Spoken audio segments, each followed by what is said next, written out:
Mobile masala వారి drama queen లోకి వెళ్ళిపోదాం. కార్తీక దీపం 2లో కథ ముందుకి ఏమని సాగుతుందో, ఎలా సాగుతుందో కథ వివరాలన్నీ తెలుసుకుందాం. దీప భర్త నరసింహ రెండో పెళ్లి చేసుకుని తనని మోసం చేశాడని అత్త అనసూయతో చెప్పి కన్నీటి పర్యంతం అవుతుంది దీప.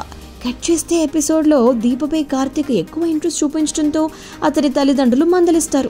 ఊరెళ్లిపోతున్న వాళ్ళని వెనక్కి తీసుకొస్తున్నారట, వాళ్ళ విషయాల్లో కలగజేసుకుంటున్నారట, వాళ్ళ బాధ్యతలు తీసుకుంటున్నారట.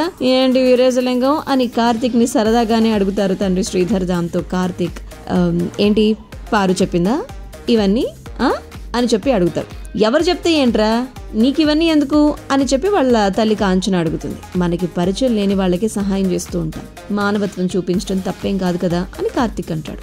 దాంతో కాంచన దీపకి ఏం బాధలున్నాయో ఏంటో పాపం అని చెప్పి అనుకుంటుంది. ఇక సుమిత్ర దీపని నిలదీస్తుంది. నిన్ను ఏమనాలో నాకేం అర్థం కావడం లేదు దీప, నీకింత అన్యాయం జరిగితే నాకెందుకు చెప్పలేదు? నిన్ను సొంత కూతుర్లా అనుకుంటున్నావు, పరాయి దానిలాగే చూస్తున్నావు, నీ అమాయకత్వాన్ని చూసి జాలిపడాల్సి వస్తుంది అని చెప్పి అంటుందన్నమాట. దాంతో దీప కావాలనే చెప్పలేదమ్మా, నా బాధలు మీకు చెప్పి మిమ్మల్ని ఇబ్బంది పెట్టాలనుకోలేదు, నాకు నా బిడ్డ గురించి తప్ప వేరే ఆలోచన ఏం లేదు, ఇదంతా నా తలరాత అని చెప్పి బాధపడుతుంది.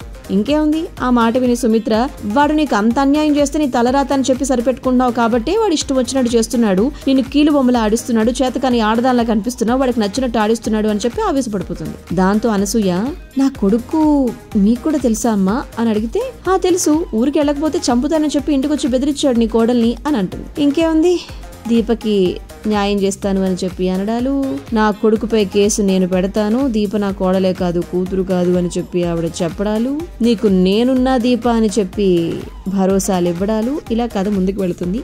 ఇంకా ఏమేం జరుగుతుందో చెప్తాగా.